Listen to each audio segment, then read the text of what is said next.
आप जानते हैं कि गुरुवार का व्रत करने से भगवान विष्णु और देवगुरु बृहस्पति की विशेष कृपा प्राप्त होती है? यदि आपके जीवन में धन की कमी, विवाह में बाधा, संतान सुख की इच्छा या घर में अशांति है, तो आज की यह पवित्र बृहस्पति देव व्रत कथा अंत तक अवश्य सुनें। आइए श्रद्धा और विश्वास के साथ कथा का शुभारंभ करें। बृहस्पतिवार व्रत की पौराणिक कथा के अनुसार प्राचीन समय की बात है। भारतवर्ष में एक राजा राज्य करता था। वह बड़ा प्रतापी और दानी था। वह नित्य प्रति मंदिर में भगवान के दर्शन करने जाता था। वह ब्राह्मण और गुरु की सेवा किया करता था। उसके द्वार से कोई भी याचक निराश होकर नहीं लौटता था। वह प्रत्येक गुरुवार को व्रत रखता और पूजन करता था। हर दिन गरीबों की सहायता करता था। परंतु यह सब बातें उसकी रानी को अच्छी नहीं लगती थी। वह ना तो व्रत करती ना ही किसी को एक भी पैसा दान में देती थी और राजा से भी ऐसा करने को मना किया करती थी। एक समय की बात है कि राजा शिकार खेलने वन को चले गए थे। घर पर रानी और दासी थी। उसी समय गुरु बृहस्पति साधु का रूप धारण करके राजा के दरवाजे पर भिक्षा मांगने आए। साधु ने रानी से भिक्षा मांगी तो वह कहने लगी, हे साधु महाराज, मैं इस दान और पुण्य से तंग आ गई हूँ। इस कार्य के लिए तो मेरे पतिदेव ही बहुत है। अब आप ऐसी कृपा करें कि हमारा सारा धन नष्ट हो जाए और मैं आराम से रह सकूं। साधु रूपी बृहस्पति देव ने कहा, हे देवी, तुम बड़ी विचित्र हो। संतान और धन से कोई दुखी नहीं होता है। इसको तो सभी चाहते हैं। पापी भी पुत्र और धन की इच्छा करता है। अगर तुम्हारे पास धन अधिक है तो भूखे मनुष्यों को भोजन कराओ, प्याऊ लगवाओ, ब्राह्मणों को दान दो, धर्मशालाएं बनवाओ, कुआं, तालाब, बावड़ी, बाग, बगीचे आदि का निर्माण कराओ तथा निर्धनों की कुंवारी कन्याओं का विवाह कराओ और यज्ञादि करो। इस प्रकार के कर्मों से आपके कुल का और आपका नाम परलोक में सार्थक होगा और स्वर्ग की प्राप्ति होगी। किंतु रानी साधु की इन बातों से खुश नहीं हुई। उसने कहा, है साधु महाराज, मुझे ऐसे धन की बिल्कुल आवश्यकता नहीं जिसको मैं अन्य लोगों को दान दूं या जिसको रखने और संभालने में ही मेरा सारा समय नष्ट हो जाए। तब साधु ने कहा, है देवी, अगर तुम्हारी ऐसी ही इच्छा है तो जैसा मैं तुम्हें बताता हूँ तुम वैसा ही करना। बृहस्पतिवार के दिन घर को गोबर से लिपना, अपने केशों को पीली मिट्टी से धोना, राजा से कहना वह दाढ़ी कटवाएं, भोजन में मांस मदिरा खाना, कपड़ा धोबी के यहाँ धुलने देना। इस प्रकार 7 बृहस्पतिवार करने से तुम्हारा सब धन नष्ट हो जाएगा। ऐसा कहकर साधु महाराज रूपी बृहस्पति देव अंतर्ध्य हो गए। रानी ने साधु के कहे अनुसार 7 बृहस्पतिवार तक वैसा ही करने का विचार किया। साधु के बताए अनुसार कार्य करते हुए केवल 3 बृहस्पतिवार ही बीते थे कि उसकी समस्त धन संपत्ति नष्ट हो गई। भोजन के लिए दोनों समय परिवार तरसने लगा तथा सांसारिक भोगों से दुखी रहने लगा। तब वह राजा रानी से कहने लगा, हे रानी, तुम यहाँ पर रहो, मैं दूसरे देश को जाता हूँ। क्योंकि यहाँ पर मुझे सभी मनुष्य जानते हैं, इसलिए मैं यहाँ कोई काम नहीं कर सकता। मैं परदेश जा रहा हूँ। वहाँ कोई काम धंधा करूंगा, शायद हमारे भाग्य बदल जाए। ऐसा कहकर राजा परदेश चला गया। वह वहां जंगल से लकड़ी काट कर लाता और शहर में बेचता। इस तरह जीवन व्यतीत करने लगा। इधर राजा के बिना रानी और दासियां दुखी रहने लगी। किसी दिन भोजन मिलता और किसी दिन जल पीकर ही रह जाती। एक बार रानी और दासियों को 7 दिन तक बिना भोजन के रहना पड़ा। तो रानी ने अपनी दासी से कहा, है दासी, यहाँ पासी के नगर में मेरी बहन रहती है। वह बड़ी धनवान है। तू उसके पास जा और वहां से 5 सिर बेझर मांग कर ले आ, जिससे कुछ समय के लिए गुजर हो जाएगा। दासी रानी की बहन के पास गई। रानी की बहन उस समय पूजा कर रही थी। दासी ने रानी की बहन से कहा, है रानी, मुझे आपकी बहन ने भेजा है, मुझे 5 शेर बेझर दे दो। दासी ने यह बात अनेक बार कही, परंतु रानी की बहन ने कोई उत्तर नहीं दिया, क्योंकि उस समय वह बृहस्पतिवार की कथा सुन रही थी। जब दासी को रानी की बहन से कोई उत्तर नहीं मिला तो वह बहुत दुखी हुई। उसे क्रोध भी आया। वह लौटकर रानी से बोली, हे रानी, आपकी बहन तो बहुत ही घमंडी है। वह तो छोटे लोगों से बात भी नहीं करती। मैंने उससे बहुत बार कहा लेकिन उसने कोई उत्तर नहीं दिया। मैं वापस चली आई। रानी बोली, है दासी, इसमें उसका कोई दोष नहीं है। जब बुरे दिन आते हैं तब कोई सहारा नहीं देता। अच्छे बुरे का पता विपत्ति में ही लगता है। अब तो जो ईश्वर की इच्छा होगी वही होगा। यह सब हमारे भाग्य का दोष है। उधर रानी की बहन ने सोचा कि मेरी बहन की दासी आई थी परंतु मैं उससे नहीं बोली, इससे वह बहुत दुखी हुई होगी। अतः कथा सुनकर और विष्णु भगवान का पूजन समाप्त कर वह अपनी बहन के घर आई और कहने लगी, है बहन, मैं बृहस्पतिवार का व्रत कर रही थी। तुम्हारी दासी हमारे घर गई थी, परंतु जब तक कथा होती है तब तक हम लोग ना उठते हैं और ना बोलते हैं, इसलिए मैं नहीं बोली। कहो दासी क्यों गई थी? रानी बोली, बहन, हमारे घर अनाज नहीं था। वैसे तुमसे कोई बात छिपी नहीं है, इस कारण मैंने दासी को तुम्हारे पास 5 शेर बेझर लेने के लिए भेजा था। रानी की बहन बोली, बहन देखो, बृहस्पति भगवान सबकी मनोकामनाएं पूर्ण करते हैं। देखो शायद तुम्हारे घर में अनाज रखा हो। यह सुनकर दासी घर के अंदर गई तो वहां उसे एक घड़ा बेझर का मिल गया। उसे बड़ी हैरानी हुई क्योंकि उसने एक एक बर्तन देख लिया था। उसने बाहर आकर रानी को बताया। दासी अपनी रानी से कहने लगी, है रानी देखो, वैसे हमको जब अन्न नहीं मिलता तब हम रोज व्रत ही तो करते हैं। अगर इनसे व्रत की विधि और कथा पूछ ली जाए तो उसे हम भी किया करेंगे। दासी के कहने पर रानी ने अपनी बहन से बृहस्पतिवार व्रत के बारे में पूछा। उसकी बहन ने बताया, है रानी बहन, बृहस्पतिवार को सूर्योदय से पहले उठकर स्नान करके बृहस्पतिवार का व्रत करना चाहिए, लेकिन उस दिन सिर नहीं धोना चाहिए। बृहस्पतिवार के व्रत में चने की दाल और मुनक्का से विष्णु भगवान का केले के वृक्ष की जड़ में पूजन करें तथा दीपक जलावे। उस दिन एक ही समय भोजन करें। भोजन पीले खाद्य पदार्थ का करें और कथा सुनें। इस प्रकार करने से गुरु भगवान प्रसन्न होते हैं, अन्न पुत्र धन देते हैं, मनोकामना पूर्ण करते हैं। व्रत और पूजन की विधि बताकर रानी की बहन अपने घर लौट गई। रानी और दासी दोनों ने निश्चय किया कि बृहस्पति देव भगवान का पूजन जरूर करेंगे। 7 दिन बाद जब बृहस्पतिवार आया तो उन्होंने व्रत रखा। गुड़ साल में जाकर चना और गुड़ बीन लाई तथा उसकी दाल से केले की जड़ तथा विष्णु भगवान का पूजन किया। अब पीला भोजन कहाँ से आए? दोनों बड़ी दुखी हुई, परंतु उन्होंने व्रत किया था, इस कारण बृहस्पति देव भगवान प्रसन्न थे। एक साधारण व्यक्ति के रूप में वे 2 थालों में सुंदर पीला भोजन लेकर आए और दासी को देकर बोले, हे दासी, यह भोजन तुम्हारे और रानी के लिए है, तुम दोनों कर लेना। दासी भोजन पाकर बहुत प्रसन्न हुई और रानी से बोली, रानी जी भोजन कर लो। रानी को भोजन आने के बारे में कुछ नहीं पता था, इसलिए वह दासी से बोली, जाओ तू ही भोजन कर, क्यों तू व्यर्थ में हमारी हंसी उड़ाती है? तब दासी बोली, रानी, एक व्यक्ति भोजन दे गया है। तब रानी कहने लगी, वो भोजन तेरे लिए ही देकर गया है, तू ही भोजन कर। दासी ने कहा, वह व्यक्ति हम दोनों के लिए 2 थालों में भोजन देकर गया है, इसलिए मैं और आप दोनों ही साथ साथ भोजन करेंगी। फिर दोनों ने गुरु भगवान को नमस्कार कर भोजन किया। उसके बाद से वे प्रत्येक बृहस्पतिवार को गुरु भगवान का व्रत और पूजन करने लगी। बृहस्पति भगवान की कृपा से उनके पास धन हो गया, परंतु रानी फिर पहले की तरह से आलस्य करने लगी।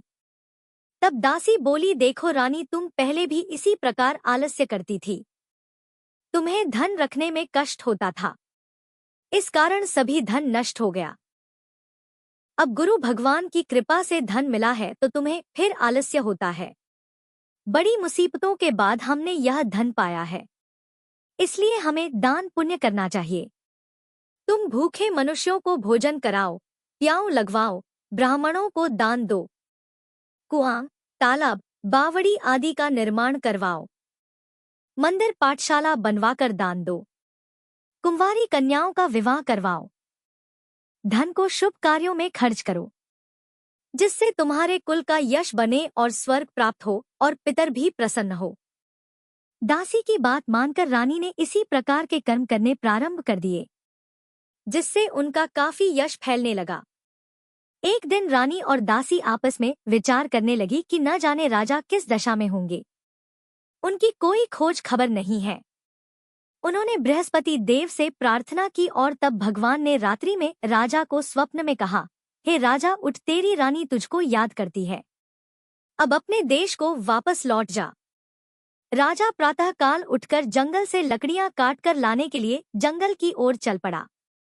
जंगल से गुजरते हुए वह सोचने लगा, रानी की गलती से उसे कितने दुख भोगने पड़े। राजपाट छोड़कर उसे जंगल में आकर रहना पड़ा। जंगल से लकड़ियां काटकर उन्हें बेचकर गुजारा करना पड़ा। उसी समय उस जंगल में बृहस्पति देव एक साधु का रूप धारण करके आए और राजा के पास आकर बोले, हे लकड़हारे, तुम इस सुनसान जंगल में किस चिंता में बैठे हो, मुझे बतलाओ।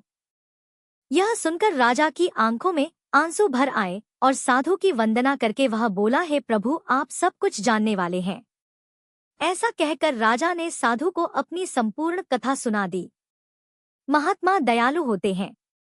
वे राजा से बोले, हे राजा, तुम्हारी पत्नी ने बृहस्पति देव के प्रति अपराध किया था, जिसके कारण तुम्हारी यह दशा हुई।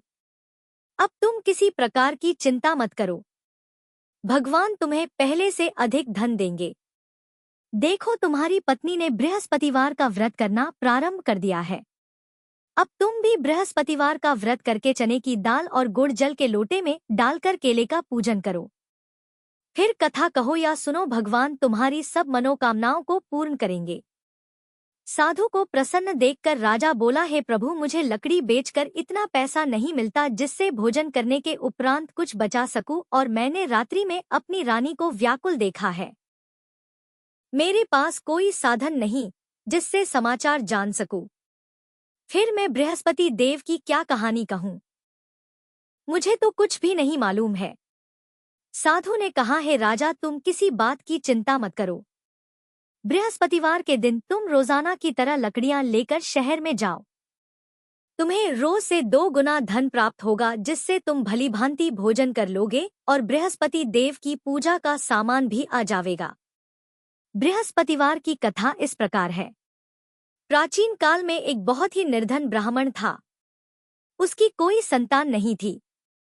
वह नित्य पूजा पाठ करता, परंतु उसकी पत्नी बहुत मलिनता के साथ रहती थी। वह ना तो स्नान करती और ना किसी देवता का पूजन करती थी। प्रातः काल उठते ही सबसे पहले भोजन करती, बाद में कोई अन्य कार्य करती। ब्राह्मण देवता बहुत दुखी रहते थे। पत्नी को बहुत समझाते, किंतु कोई परिणाम नहीं निकलता। भगवान की कृपा से ब्राह्मण की पत्नी के कन्या उत्पन्न हुई। वह कन्या अपने पिता के घर में बड़ी होने लगी। वह बालिका प्रातः स्नान करके भगवान विष्णु का जप करती। वह बचपन से ही बृहस्पतिवार का व्रत भी करने लगी थी।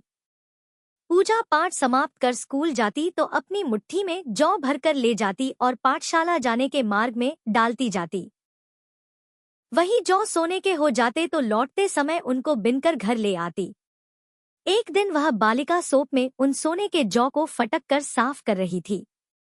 तभी उसकी माँ ने देख लिया और कहने लगी, हे बेटी, सोने के जौ को फटकने के लिए सोने का सूप होना चाहिए। दूसरे दिन गुरुवार था। उस कन्या ने व्रत रखा और बृहस्पति देव से प्रार्थना करके कहा, हे प्रभु, यदि मैंने सच्चे मन से आपकी पूजा की हो तो मुझे सोने का सूप दे दो। बृहस्पति देव ने उसकी प्रार्थना स्वीकार कर ली। रोजाना की तरह वह कन्या जौ फैलाती हुई पाठशाला चली गई।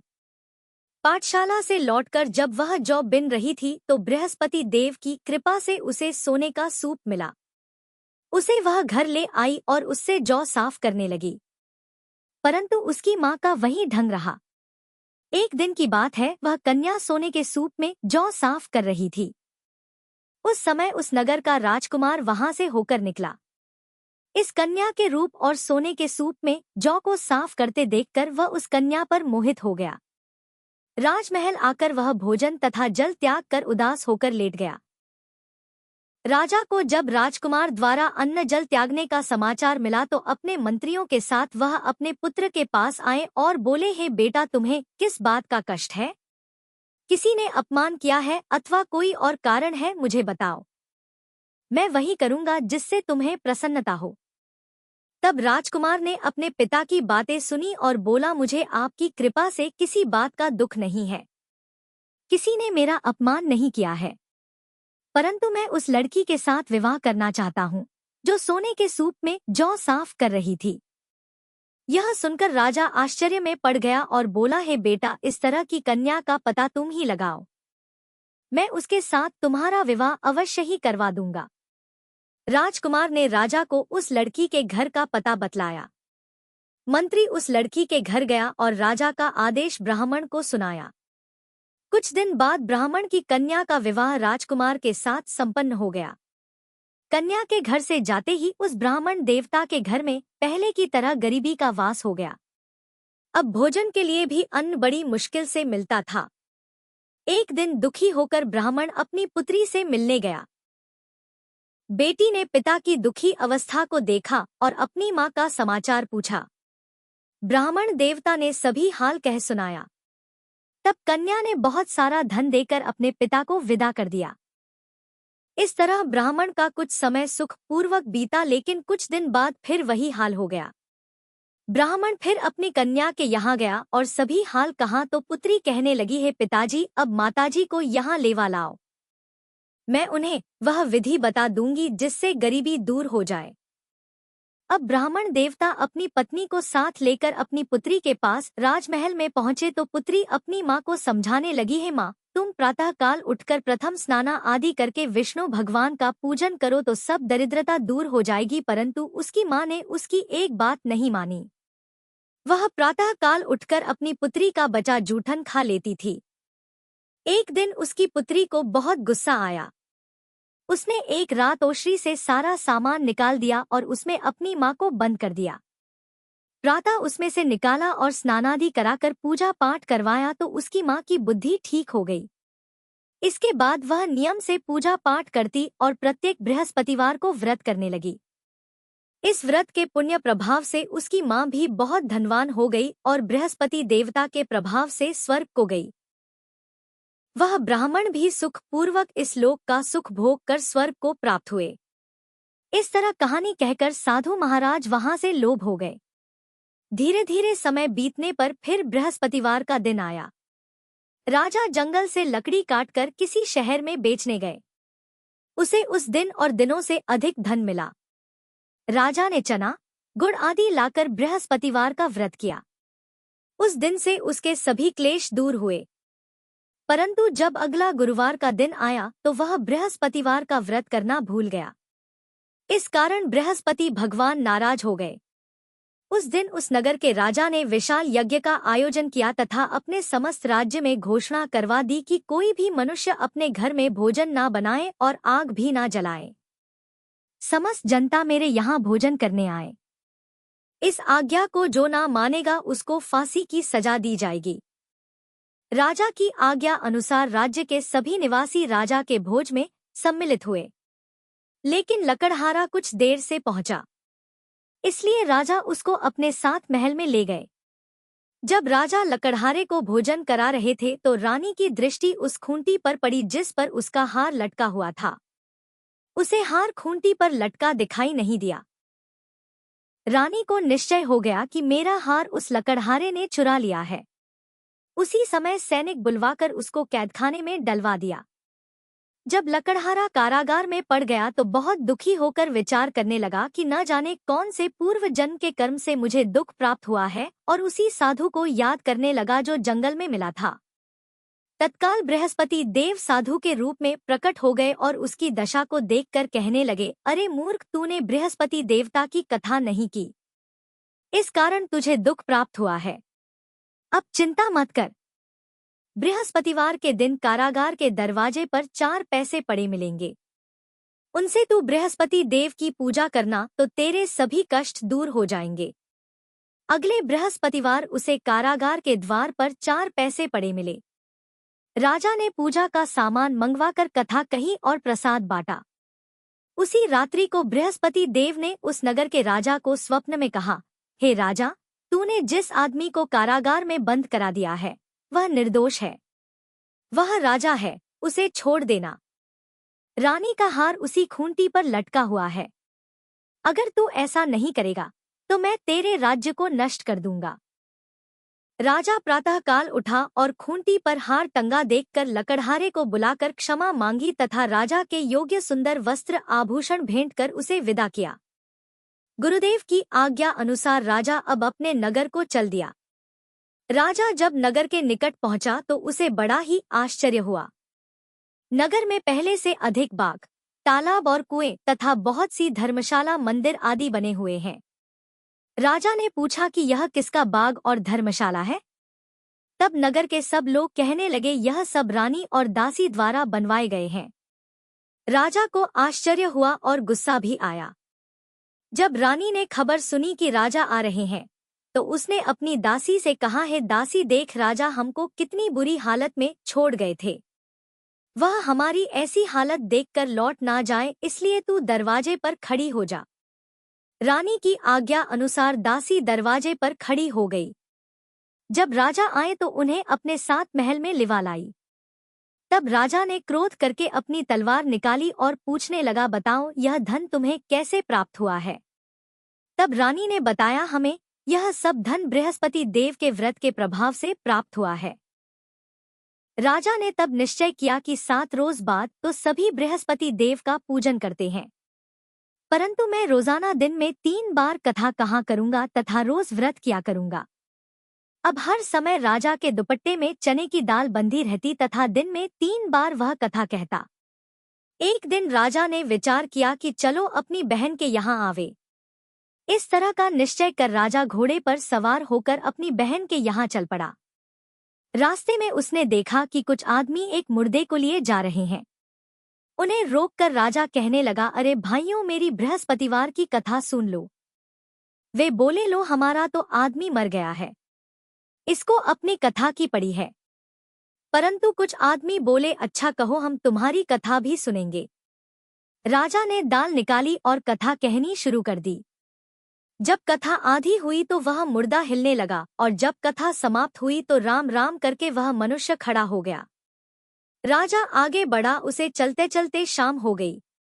आगे मार्ग में उसे किसान खेत में हल चलाता मिला। राजा उससे बोला, अरे भैया, तुम मेरे बृहस्पतिवार की कथा सुन लो। किसान बोला, जब तक मैं तेरी कथा सुनूंगा तब तक 4 हरैया जोत लूंगा। जा अपनी कथा किसी और को सुनाना। राजा आगे चलने लगा। राजा के हटते ही बैल पछाड़ खाकर गिर गए तथा किसान के पेट में बहुत जोर से दर्द होने लगा। उसी समय किसान की माँ रोटी लेकर आई। उसने जब यह देखा तो अपने पुत्र से सब हाल पूछा। बेटे ने सभी हाल बता दिया। बुढ़िया दौड़ी दौड़ी उस घुड़सवार के पास गई और उससे बोली, मैं तेरी कथा सुनूंगी, तू अपनी कथा मेरे खेत पर ही चलकर कहना। राजा ने लौटकर बुढ़िया के खेत पर जाकर कथा कही, जिसके सुनते ही बैल खड़े हो गए और किसान के पेट का दर्द भी बंद हो गया। अब राजा अपनी बहन के घर पहुंच गया। बहन ने भाई की खूब मेहमानी की। दूसरे दिन प्रातःकाल राजा जगा तो देखने लगा कि सब लोग भोजन कर रहे हैं। राजा ने अपनी बहन से पूछा कि ऐसा कोई मनुष्य है जिसने भोजन ना किया हो जो मेरी बृहस्पतिवार की कथा सुन ले। तो बहन बोली, है भैया, यह देश ऐसा ही है। पहले यहाँ के लोग भोजन करते हैं, बाद में अन्य कोई काम करते हैं। अगर पड़ोस में कोई हो तो देख कर आती हूँ। ऐसा कहकर बहन देखने चली, परंतु उसे कोई भी ऐसा व्यक्ति नहीं मिला जिसने भोजन नहीं किया हो। फिर वह एक कुम्हार के घर गई जिसका लड़का बीमार था। उसे पता चला कि उसके यहाँ 3 दिन से किसी ने भोजन नहीं किया है। रानी ने अपने भाई की कथा सुनने के लिए कुम्हार से कहा तो वह तैयार हो गया। तब राजा ने जाकर बृहस्पतिवार की कथा कही, जिसको सुनकर उसका लड़का ठीक हो गया। अब तो राजा की प्रशंसा होने लगी। एक दिन राजा ने अपनी बहन से कहा, है बहन, अब मैं अपने घर जाऊंगा, तुम भी तैयार हो जाओ। राजा की बहन ने अपनी सास से अपने भाई के साथ जाने की आज्ञा मांगी तो सास बोली चली जा, परंतु अपने लड़कों को मत ले जाना क्योंकि तेरे भाई की कोई संतान नहीं होती है। बहन ने अपने भाई से कहा है भैया मैं तो चलूंगी परंतु कोई बालक नहीं जाएगा। राजा ने कहा जब कोई बालक नहीं चलेगा तब तुम भी जाकर क्या करोगी। फिर दुखी मन से राजा अपने नगर को लौट आया। राजा ने अपनी रानी से कहा हम निसंतान हैं, इसलिए हमारे घर आना कोई पसंद नहीं करता, हम निर्वशी राजा हैं। ऐसा कहकर वह बिना भोजन आदि किए शैया पर लेट गया। रानी बोली है प्रभु बृहस्पति देव ने हमें सब कुछ दिया है, वे हमें संतान भी अवश्य देंगे। उसी रात बृहस्पति देव ने राजा को स्वप्न में कहा है राजा उठ सभी सोच त्याग दे, तेरी रानी गर्भ से है। राजा को यह जानकर बड़ी प्रसन्नता हुई। 9वें महीने रानी के गर्भ से एक सुंदर पुत्र पैदा हुआ। जब राजा की बहन ने यह शुभ समाचार सुना तो वह बहुत खुश हुई तथा बधाई लेकर अपने भाई के यहाँ आई। तभी रानी ने कहा घोड़ा चढ़कर तो नहीं आई, गधा चढ़ी आई। राजा की बहन बोली भाई मैं इस प्रकार ना कहती तो तुम्हें संतान कैसे मिलती। बृहस्पति देव ऐसे ही हैं, जिसके मन में जो कामनाएं रहती है सभी को पूर्ण करते हैं। जो सद्भावना पूर्वक बृहस्पतिवार का व्रत करता है और कथा पढ़ता है अथवा सुनता है, दूसरों को सुनाता है, बृहस्पति देव उसकी सभी मनोकामनाएं पूर्ण करते हैं। बृहस्पति देव उनकी सदैव रक्षा करते हैं। जो संसार में सद्भावना और सच्चे मन से बृहस्पति देव का पूजन करते हैं, उनकी सभी मनोकामनाएं उसी प्रकार पूर्ण होती हैं जैसे रानी और राजा ने बृहस्पति देव की कथा का गुणगान किया। उनकी सभी इच्छाएं बृहस्पति देव ने पूर्ण की। मनुष्य को हृदय से उनका मनन करते हुए जयकार करनी चाहिए। बोलिए श्री बृहस्पति देव भगवान की जय। यदि आपको यह पावन व्रत कथा पसंद आई हो तो वीडियो को लाइक करें, अपने परिवार और मित्रों के साथ शेयर करें और ऐसे ही धार्मिक व्रत कथा और भक्ति से जुड़े वीडियो देखने के लिए हमारे चैनल को सब्सक्राइब करना न भूलें। भगवान बृहस्पति की कृपा आप और आपके परिवार पर सदैव बनी रहे। जय श्री हरि। ओम नमो भगवते वासुदेवाय।